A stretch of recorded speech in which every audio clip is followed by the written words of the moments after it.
भारत जो कि दुनिया में अपने सेकुलर होने का एक ढिंढोरा पीटता है, वो अपने मुल्क में फाशिस्ट नजरिए का प्रचार करता नजर आता है।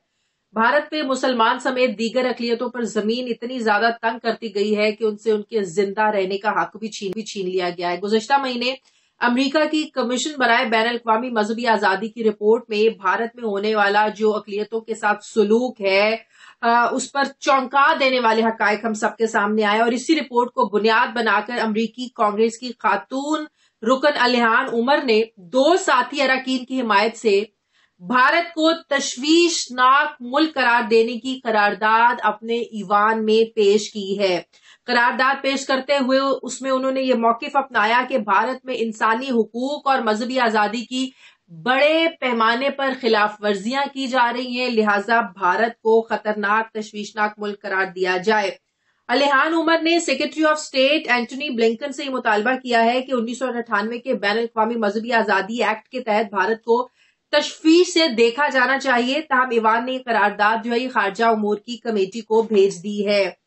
कितना खुशाइंद है ये करारदाद तो ईवान में पेश कर दी है, लेकिन क्या वाकई दुनिया ऐसा करेगी? दुनिया के लिए एक्सेप्टेबल होगा कि भारत को तशवीशनाक मुल्क करार दिया जाए? क्योंकि हम ये देखते हैं जब कश्मीर के मुसलमानों की बात आती है या फलस्तीन के मुसलमानों की बात आती है तो दुनिया इस पर कोई आवाज नहीं उठाती है। लेकिन इसके बावजूद अगर अमेरिका में कोई वाकया हो जाता है, यूरोप में किसी मगरबी मुल्क में कोई इंसानी हुकूक के को लेकर कोई जो है वो मसला हो जाता है, कोई वाकया हो जाता है, तो पूरी दुनिया उस पर एक हो जाती है। लेकिन कश्मीर और फलस्तीन के मुसलमानों का खून शायद लाल नहीं है, शायद उन मुसलमानों की तकलीफ को दुनिया अपनी तकलीफ नहीं समझती है। लेकिन अब जो भारत जो कर रहा है मुसलमानों के साथ अपने मुल्क में उस चीज को बुनियाद बनाकर जो अमरीकी कांग्रेस में ईवान में जो करारदाद पेश की गई है कि भारत को खतरनाक तशवीशनाक मुल्क करार दिया जाए, कितना ऐसा इकदाम है। मैं बात करूंगी, मुझे बड़ी गहरी नजर रखते हैं इन इशूज पर और जान साहब तजियाकार है। अस्सलाम वालेकुम, बहुत बहुत शुक्रिया। और ये साहब बड़ी एक अच्छी आवाज आई है अमरीका से।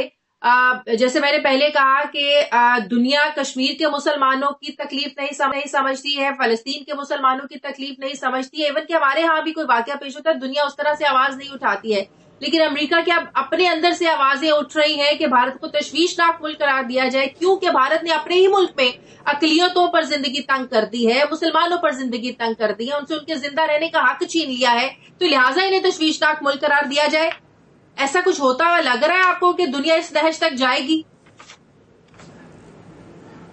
देखें, वालेकुम सलाम वरहमतुल्लाह। देखें, सूरत हाल इस वक्त ये है कि अमेरिका में जो उनकी जेनोसाइड की इंस्टीट्यूट है जॉर्ज वाशिंगटन यूनिवर्सिटी का, उन्होंने एक बहुत तफसीली रिपोर्ट बनाई थी और उसी की बुनियाद के ऊपर ये जो रिपोर्ट आई है उनकी इसकी मजहबी आज़ादियों वाली की, जिसके ऊपर ब्लिंकन ने भी बयान दिया था। उस रिपोर्ट के मुताबिक जिस मुल्क में भी जेनोसाइड होता है, यानी किसी एक खास कौम की नस्ल कुशी होती है, उसकी 10 स्टेजेस होती हैं और मुख्तलिफ किस्म के वसन को अलहदा करते हैं, उनको मामलात खराब करते हैं। इंडिया में वो 9 स्टेजेस पाकिस्तान मुसलमानों के बारे में पूरी कर दी गई हैं, उनके खिलाफ मिलिटेंट जत्था भी तैयार कर लिया गया। अब सिर्फ उनको उन्होंने कत्ल करना है और फिर उसके बाद डिनाइल मोड में चले जाना है कि हमने तो कत्ल नहीं किया, ये तो खुद ब खुद हो गए।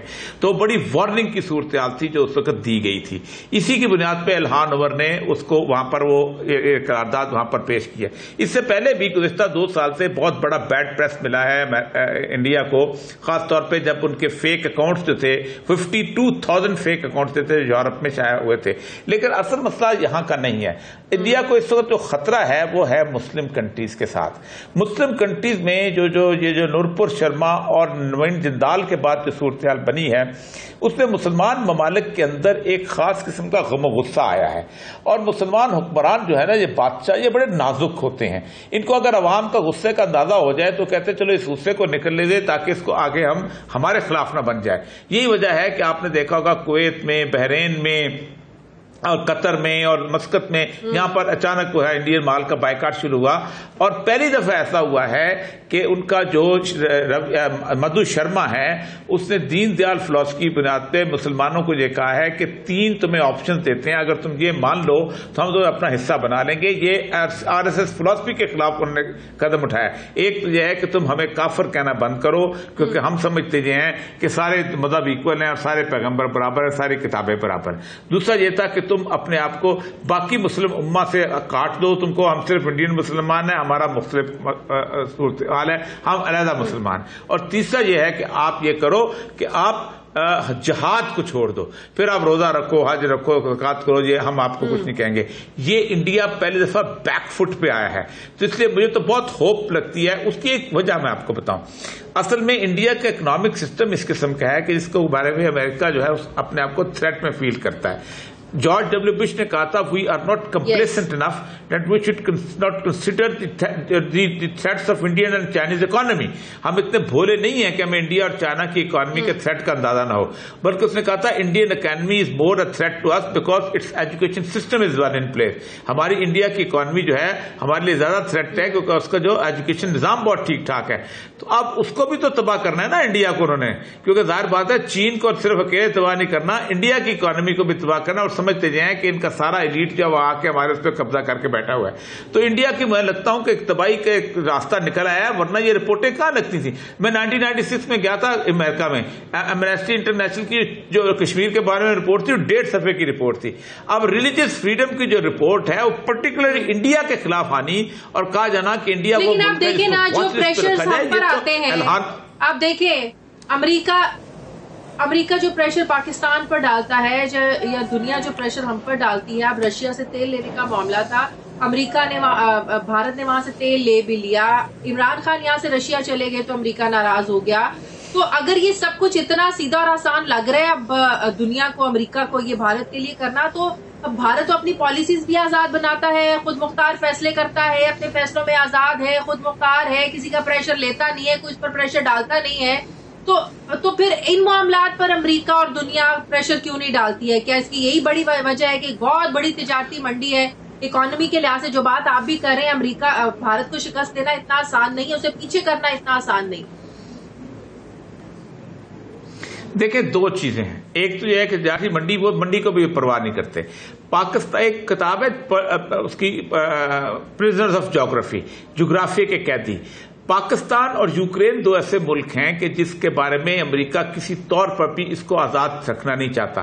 انڈیا اگر آج آزاد ہو بھی جائے تو چائنا کے لیے راستہ نہیں بن سکتا. اتنا بڑا ہمالیہ کا پہاڑ بیچ میں آتا ہے جس کو کراس کر کے وہ انڈیا وہاں نہیں پہنچ سکتا. یوکرین اور پاکستان دو ایسے ملک ہیں کہ یہ اگر آؤٹ لیٹ دیتے ہیں چائنا کو بھی اور روس کو بھی انٹرنیشنل مارکیٹ میں. وہاں باسفورس ہے اور جہاں جو ہے وہ بحر ہند یا بحر عرب کا راستہ ہے. اب پاکستان کے خلاف اس لیے ہوتے ہیں کہ پاکستان میں کسی طور پر بھی چائنا کو آؤٹ لیٹ نہ مل سکے. کنٹینمنٹ آف چائنا کا مسئلہ ہے. ہمارے اوپر پریشر اس لیے پڑا جاتا ہے کہ ہم آزاد نہ ہو جائیں. ان کو کہا جاتا ہے تم آزاد ہوتے جو مرضی کرتے پھرو، کہ انڈیا کی جغرافی ایسی ہے کہ انڈیا امپورٹنس نہیں بنتا اس کے لیے. تبھی وہ یوکرین سے جا کے تیل بھی لے لیتا ہے، روس سے بھی تیل لے لیتا ہے، باقی بھی کر لیتا ہے. ہمارے ہاں لیڈرشپ کی کمی ہے. ہماری لیڈرشپ اگر کھڑی ہو جائے تو کوئی کچھ نہیں کر سکتا، لیکن مسئلہ یہ ہے کہ ہم کھڑے نہیں ہوتے. سری لنکا نے بھی لے لیا نا. سری لنکا کی بھی حالانکہ پوزیشن بڑی زبردست قسم کی ہے، لیکن میں نے آج سے 2 سال پہلے کہا تھا کہ سب سے پہلے یا تو یوکرین پہ جنگ کھڑی چلے گی یا پاکستان سے کھڑے گی.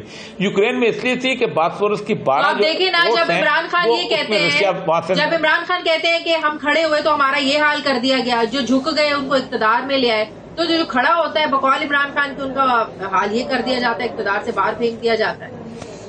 پھر کیسے کھڑے ہو ہمارے حکمران؟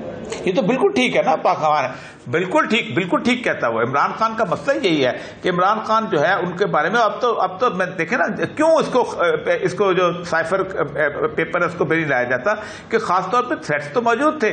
اور لیکن اصل مسئلہ یہ ہے کہ آپ کھڑے ہو جاتے، کیا بگاڑ لیتا امریکہ؟ آپ کا کچھ بھی نہیں کر سکتا تھا.